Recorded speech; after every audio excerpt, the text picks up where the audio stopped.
But thank you particularly for hearing this, because the last I spoke at this committee was 2 years ago to call in a decision regarding Camden Street, a decision there that was being taken, at least the residents and businesses there thought, against their interests, and they objected and they wanted it to be rethought. And you, in your infinite wisdom, agreed that those residents should be listened to. Now, I didn't bring that call in for political reasons. Trust me, it's in St Pancras and Somers Town Ward. Ain't nothing political there for my party. I did it because of principle, and that's a principle that residents should be heeded and listened to. They should be consulted, and when they're consulted, the outcomes acted on. Now, the report correctly says, legally, that we can't sue the council in a court of law for not listening to residents in a consultation. That's true. It's not legally a referendum. But this isn't a court of law. This is the democratic process, and we should do what residents say. That principle is at stake tonight. As we heard from Amit Shah, Camden did reluctantly consult the public. 78% of businesses, 69% of local residents objected to it. And we heard from Mr. Shah that 3 main resident associations in the area, as well as the ward councillors representing all 3 political parties on this council, objected to it. So again, it's not a political matter, it's a community matter. Now, in response to that, this called in very specifically, and I welcome what John Chamberlain said from the Camden Cycling Campaign, because if it had been simply to oppose a cycle lane, I would probably be speaking in opposition to it myself.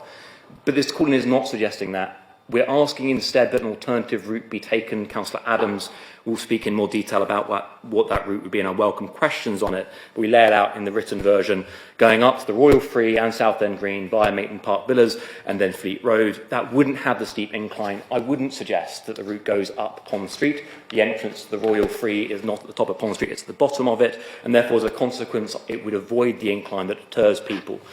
But don't trust me on that. Trust the huge amount of evidence on that. The Department for Transport Cycle Infrastructure Design note from last year, which we are legally required to follow, or at least pay due regard to, says that accessibility for all for cycle routes requires, quote, avoiding steep gradients. And it later on goes on to say that the maximum gradient that you should have, the maximum period that you should cycle for a gradient of 3%, which is what this averages, is 80 metres. It's 1,200 metres long, 15 times as far as the Department for Transport says is appropriate. So as a consequence, we propose a flatter route, a safer route, a better route instead. And it's vital that residents be heeded, that requests listened to, and this committee democratises this process and gives their voice real value. We often talk about residents' rights to be consulted, but frankly, I want to talk about our right to consult residents. Because our ability to consult residents is a superpower. We get to ask really engaged, informed and articulate people what the impact on them would be, and then act out in a democratic way what would benefit their community, our community, the best. And if we don't listen to them here in Belsize Park, we're not going to listen to them in Regent's Park. If they're not listened to in Haverstock, they're not going to listen to in Holborn or Highgate or anywhere in between. So you put a marker down over Camden Street and ask the Cabinet to rethink it. That rethought led to better outcomes, as we'll see at the Cabinet next Wednesday with the adoption of the neighbourhood plan. I hope that you'll ask a rethink this time as well to lead to better outcomes. And let me hand over to Councillor Adams, who is a real expert on what those better outcomes would be.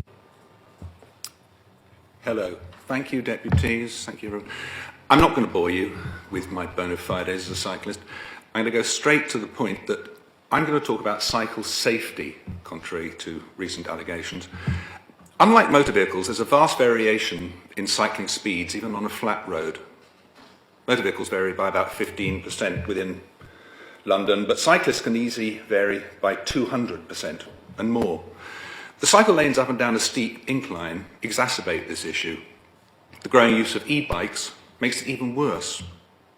On the up incline proposed, more able cyclists and those on e-bikes will be frustrated by slow riders who are probably travelling at less than 5 miles an hour with consequent reduced direction control. And they'll be driven, these faster cyclists, to overtake the slower cyclists by moving into the main highway, what's left of it, and endangering them and others. On the slope down, where it's quite possible, and I cycle up and down this road daily many times, to reach over 25 miles an hour, despite the 20 mile an hour restrictions in the area, faster cyclists will also be driven into the reduced main highway, past the ones and causing the same or worse danger. The routing of cyclists behind bus stands is not safe at these speeds. Item 412 of the Met response to this makes issue of it, as does item 391 of the safety audit, and that is not accepted by the council's officers. The sensation of weaving around bus queues will not be made safer by signage. The issues of cars nosing into the cycle lane is another serious problem covered by the safety audit 3.77.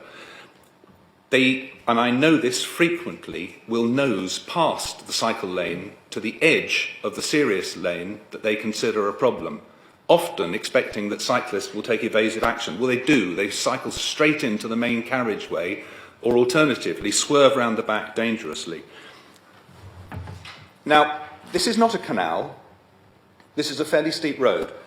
And we've proposed an alternative route that may have steeper sections, but those steeper sections, critically, are not in dangerous, busy roads and wouldn't need restriction on them, where passing by faster cyclists of slower cyclists would be possible. The underlying impression, unfortunately, that I find from this whole proposal, and I would love it to be changed, is that unfortunately this is cycle lanes being used to restrict motor use, and I find that really quite infuriating.